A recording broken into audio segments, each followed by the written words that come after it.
तो दोस्तों, आज इस वीडियो में मैं बात करने वाली हूँ renting of a residential dwelling to registered business entities.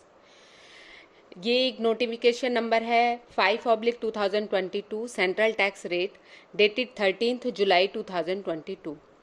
एक क्लॉज जो है वो इंसर्ट किया गया है 5AA as under and this notification shall come into force with effect from 18 July 2022, जो कि 18 जुलाई 2022 से एप्लीकेबल है। तो क्लास 5A क्या बात कर रहा है? वो कहता है कि service by way of renting of a residential dwelling to a registered person. अगर हम किसी रजिस्टर्ड पर्सन को अपना रेजिडेंशियल ड्वेलिंग जो है रेंट पे देते हैं तो उस पर भी जीएसटी लगेगा।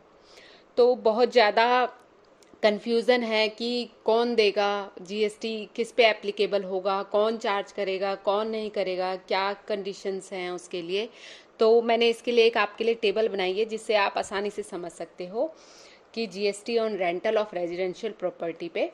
तो देखते हैं इस टेबल को। ये मैंने एक कंपैरिजन बनाया है with old provision and with new provision. Okay, तो सबसे पहले हम बात कर लेते हैं जीएसटी एप्लीकेबिलिटी में। ओल्ड प्रोविज़न में क्या था कि रेजिडेंशियल प्रॉपर्टी पे अगर कोई रेंटल इनकम है किसी की और वो एक्सीड कर जाती है जीएसटी रजिस्ट्रेशन की लिमिट से, तो उसको रजिस्ट्रेशन लेना पड़ता था ओल्ड प्रोविज़न में। और रेजिडेंट कमर्शियल पे तो टैक्स एप्लीकेबल था 18% और रेजिडेंशियल प्रॉपर्टी पे अगर वो रेंट पे देता है तो उस पर जीएसटी एप्लीकेबल नहीं था। लेकिन अब न्यू प्रोविज़न में उस पर भी जीएसटी एप्लीकेबल हो जाएगा। ठीक है जी।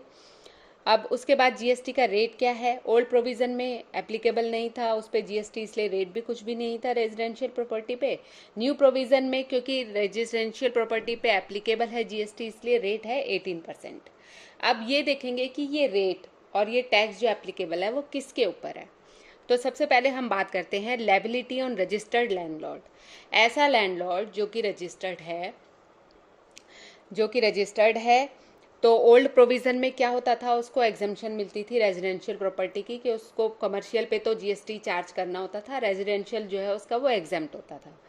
अब न्यू प्रोविज़न में भी सेम रहेगा, उसकी कोई लायबिलिटी नहीं है अगर वो कोई रेजिडेंशियल प्रॉपर्टी किसी रजिस्टर्ड जीएसटी डीलर को देता है रहने के लिए या बिजनेस करने के लिए, उसमें उसका कोई वो नहीं है। उसका बस ये देखना है कि वो रेजिडेंशियल ड्वेलिंग होना चाहिए। ठीक है।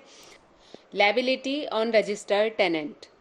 तो ओल्ड प्रोविज़न में जो है किराएदार को तो ज़रूरत ही नहीं थी ना जीएसटी पे करने की। ठीक है। जो अनरजिस्टर्ड है और जो रजिस्टर्ड है, अगर उसने भी रेजिडेंशियल ड्वेलिंग, अगर उसने रेजिडेंशियल पर्पस से रेजिडेंस लिया हुआ है तो भी उसको उस पर जीएसटी पे करने की ज़रूरत नहीं होती थी। और ऐसे ही अगर उसने रेंट पे ले रखी है, शॉप रेंट पे ली हुई है, तो भी उसको ज़रूरत नहीं होती थी पे करने की जीएसटी।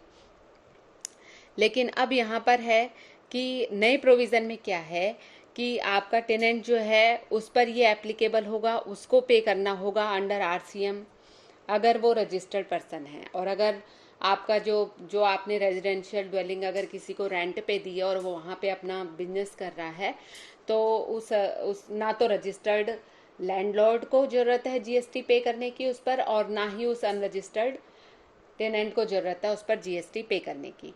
लेकिन अगर रजिस्टर्ड लैंडलॉर्ड ने किसी रजिस्टर्ड टेनेंट को अपनी रेजिडेंशियल ड्वेलिंग दिया हुआ है जिस पर वो रजिस्टर्ड टेनेंट अपना कोई बिजनेस कर रहा है, कोई शॉप चला रहा है, तो रजिस्टर्ड टेनेंट जो है उसको आरसीएम में पे करने की ज़रूरत है। अब एक यहाँ पर मेजर क्वेश्चन ये भी है कि अगर रजिस्टर्ड टेनेंट ने कोई प्रॉपर्टी अपने रहने के लिए रेंट पे ले रखी है, उस केस में क्या होगा? तो उस केस में भी उसको आरसीएम पे टैक्स भरना होगा। लेकिन अगर उसने वो प्रॉपर्टी बिजनेस पर्पस के लिए ले रखी है तो उसको उसका आईटीसी मिल जाएगा क्योंकि वो बिजनेस एक्सपेंस है।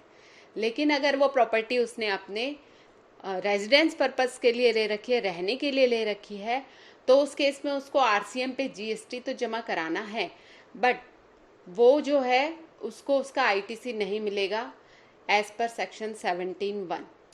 इस बात का आप अच्छे से ध्यान रखना। रजिस्टर्ड पर्सन ने अगर रेजिडेंशियल प्रॉपर्टी ले रखी है अपने रहने के लिए तो उसको आरसीएम पे टैक्स जमा कराना है और उसको कोई आईटीसी नहीं मिलेगा। तो फ्रेंड्स, मुझे लगता है आपकी सारी कन्फ्यूज़न इस वीडियो से मेरी फिनिश हो गई होगी। अगर फिर भी अगर किसी की कोई क्वेरी है तो आप मुझे कमेंट बॉक्स पे कमेंट करके पूछ सकते हैं। और अगर आपको ये वीडियो पसंद आई है तो प्लीज़ मेरे चैनल को सब्सक्राइब कीजिए और वीडियो को लाइक एंड शेयर कीजिए। Thanks for watching.